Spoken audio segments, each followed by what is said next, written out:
Hi, my name is Kim Tae. Today I summarize the last class concept. The first concept is the TFET device operation. The TFET device consists of like this PIN structure. And then this p-type source could be overlapped to this gate section because when we reduce this barrier height, we use the gate bias to this pin FET. So we give the more gate bias to this section. We have the thinner diffusion region. It could be the shallow junction, and then the carrier can easily pass to this next side. So we already know this normal MOSFET, we give the gate bias to this channel, and then barrier height is going lower. But this TFET operation by the thinner diffusion region by the tunneling current. So the TFET device tunneling equation is proportion like this barrier width and the barrier height, but the barrier width is more sensitive than this barrier height, so we usually control this barrier width by the tunneling coefficient. But in this equation, the mass is very important concept. When we have the heavily mass to this tunneling section, the smaller tunneling proportion, and it could be the tunneling current reduction.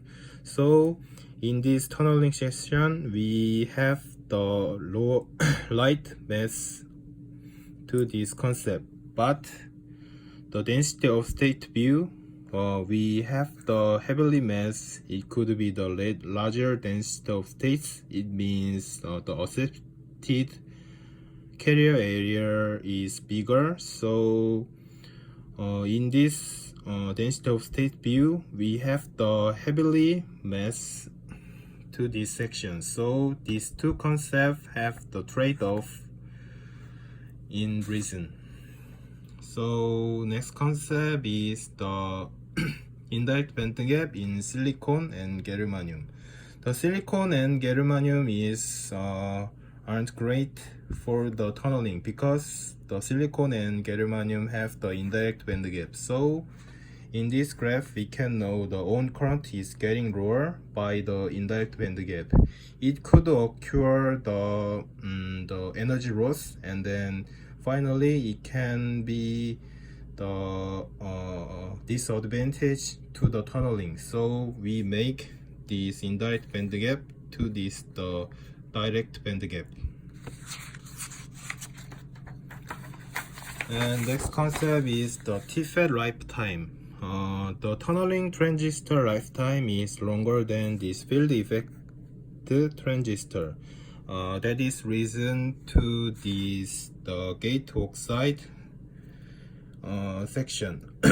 This normally MOSFET have occur the gate oxide breakdown and then carrier mobility degradation. Finally, in this section, it can have the current leakage by the gate oxide damage. But this tunneling FET use this different type of source and drain, so it is relatively have the lower damage than this MOSFET structure. So this tunneling FET lifetime is longer than this MOSFET structure. And next concept is body thickness effect.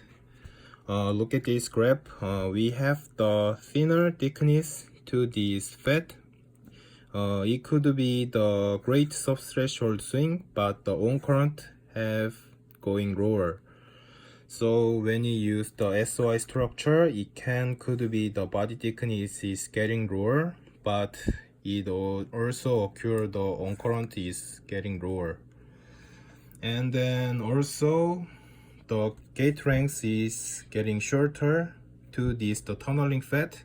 The subthreshold swing is very bad because the lateral electric field is very bigger than the vertical electric field. It occurs the full subthreshold swing. So in nowadays device, we must have the device scaling down so we cannot use the TFET by this poor subthreshold swing. So we solve this problem. We use this multi-gate structure to this tunneling FET, but we cannot use this multi-gate tunneling FET because it have the different type of doping to the source and drain side, and then it have the additional process, so it is have the more cost.